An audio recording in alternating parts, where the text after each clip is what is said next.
Hola, un saludo a las personas que nos están observando.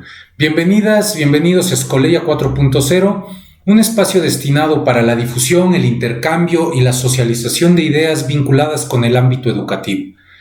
En esta ocasión hablaremos sobre el inminente regreso a la escuela y a las aulas. La pregunta es, ¿estamos listos para esta nueva normalidad? Considero que este reseteo a la cotidianeidad, en lo general, y para el ámbito educativo en particular, no implica bajo ninguna circunstancia que se deba volver a la lógica imperante hasta hace 14 meses más o menos. En cuanto a la llamada nueva normalidad, ha traído consigo la exigencia de incluir paradigmas distintos a los que estaban establecidos antes de la contingencia sanitaria. Por ello considero que es necesario plantearse situaciones como las que a continuación se exponen. Esto representa un ejercicio necesario ante este escenario inédito para nuestra generación, sobre lo cual estoy seguro escucharemos en próximos días muchos comentarios y aportaciones. Como marco referencial recomiendo el documento denominado Experiencias Internacionales de Apoyo a la Educación durante la Emergencia Sanitaria por el COVID-19.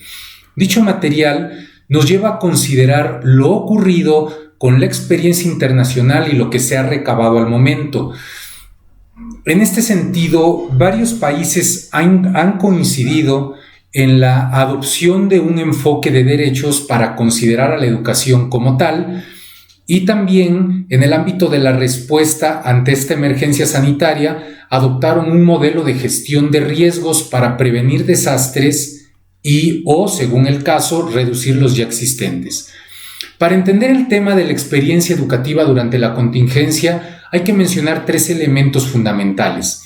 Hablo de la relación entre los conceptos riesgo, desastre y emergencia. Es importante referir que los riesgos se encuentran latentes en toda época, sociedad y lugar, y estos se evidencian con condiciones vinculadas con amenazas y vulnerabilidades. Continuando con ello, una vez ocurrido o concretado el riesgo, se puede hablar de un desastre. Con este se generan las emergencias y damos paso a un estado de emergencia, el cual implica la alteración o interrupción intensa y grave de las condiciones normales del funcionamiento de una comunidad o de un sistema. Estas son causadas por un desastre o por la inminencia de este. Ante ello se requiere reacción inmediata y la exigencia por parte de la sociedad hacia el Estado para atención de ello. Hay que tener en cuenta que las emergencias tienen categorías, tienen causas e intensidades. Por ejemplo, cuando hablamos de emergencia por epidemias, tenemos históricamente el ejemplo de lo que representó el caso del ébola, del VIH-Sida o del COVID-19 para el caso de este análisis en particular.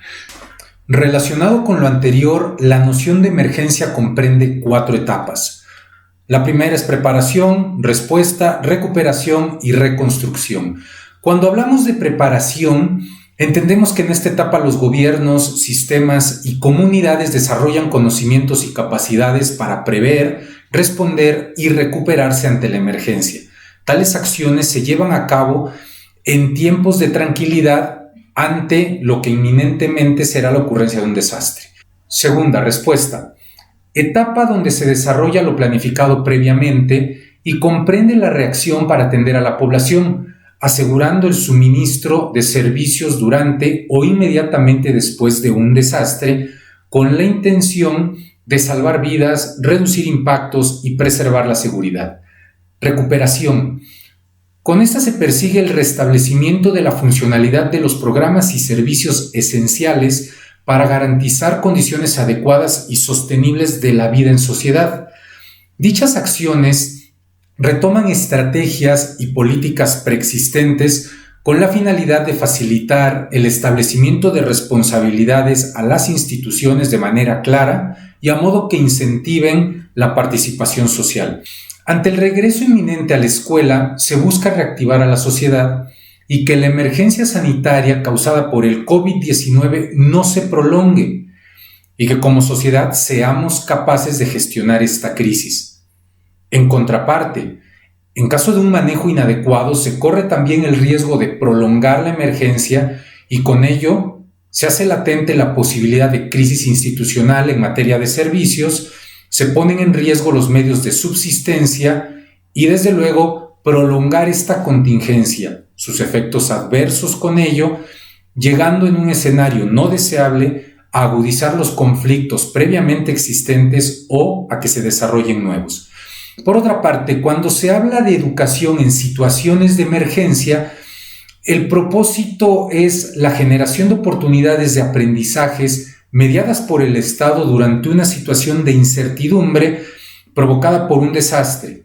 Con ello se busca proporcionar protección física, psicosocial y cognitiva para sobrevivir y garantizar el derecho a la educación. ¿A qué se refiere la protección cognitiva? Se refiere al aseguramiento de los procesos y condiciones para la adquisición, recuperación y el uso de los conocimientos, sean estos académicos o no académicos. Por su parte, la protección psicosocial tiende hacia el bienestar de las personas en su entorno, abarcando aspectos de seguridad y preservación, hablando de los individuos que están dentro de una estructura social amplia. Finalmente, la protección física busca garantizar la seguridad, la salud y nutrición con el propósito de promover el desarrollo físico de las personas. Los anteriores elementos son aspectos que en muchos casos encontraban un espacio para ser llevados a cabo dentro de los entornos escolares. Sin embargo, ante la imposibilidad de tener estos espacios por causa de la emergencia sanitaria, se empezó a pensar en el concepto de sistemas educativos resilientes, es decir, aquellos que pueden enfrentar los posibles riesgos mediante la reducción de vulnerabilidades, mitigando amenazas y desarrollando capacidades. O dicho en otras palabras, los que poseen características que les hacen resistir y recuperarse ante los efectos de una emergencia de forma oportuna y eficaz, sin dejar de lado que su función básica consiste en proporcionar oportunidades de aprendizaje, de bienestar físico, psicosocial y cognitivo. Ante escenarios como este y frente a una posterior etapa, estos sistemas educativos resilientes son capaces de reconstruirse mejor y adaptarse a nuevas exigencias.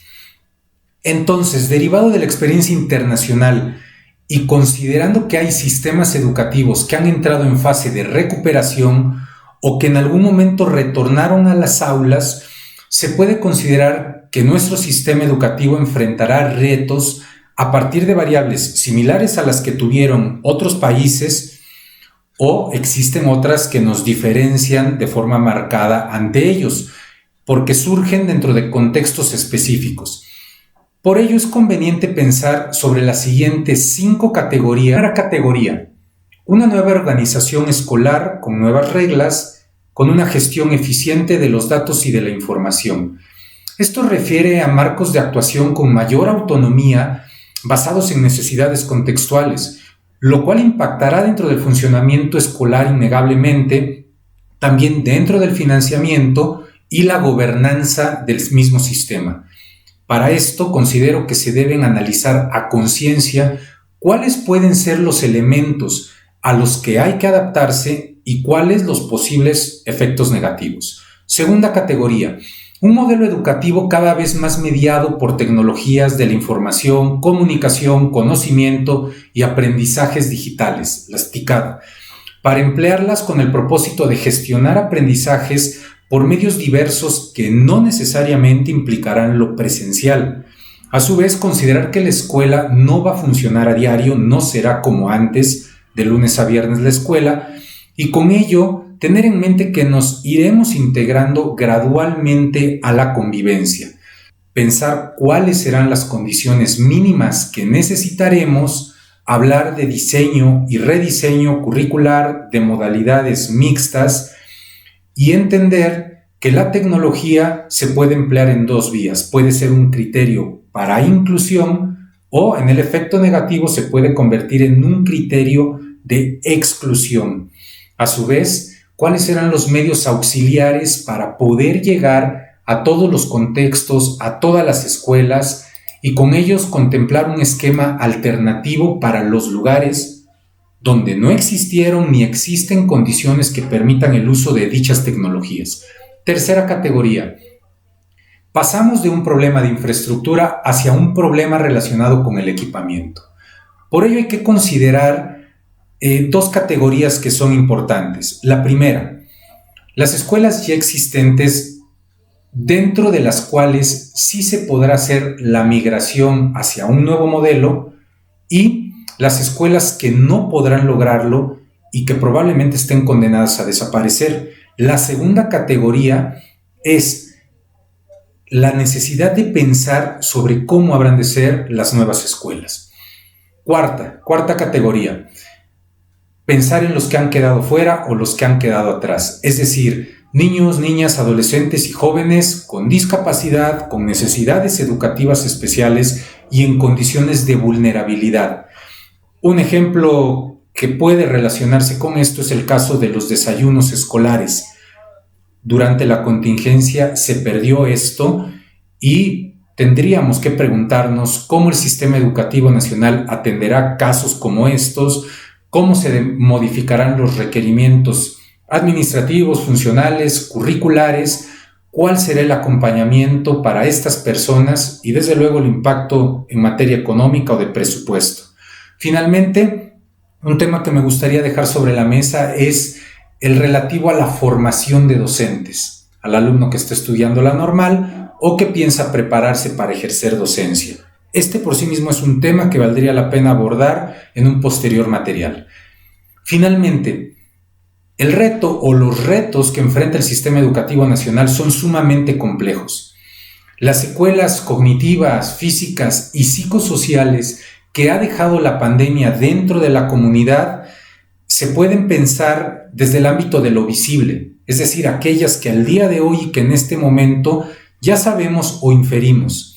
No obstante, existen otras secuelas que en este momento no podemos precisar y que será hasta el momento en el que regresemos a las escuelas y a las aulas que podamos indagar sobre su origen, intensidad y cómo afectarán a estudiantes, docentes, familias y ciudadanía vinculada con los servicios educativos. Muchas gracias por su atención, por seguirnos. Les recordamos que nos encuentran en Facebook, en YouTube, como Escoleya 4.0. Háganos llegar sus comentarios, sugerencias y aportaciones para que podamos continuar elaborando material que esperamos sea de su utilidad. Hasta pronto.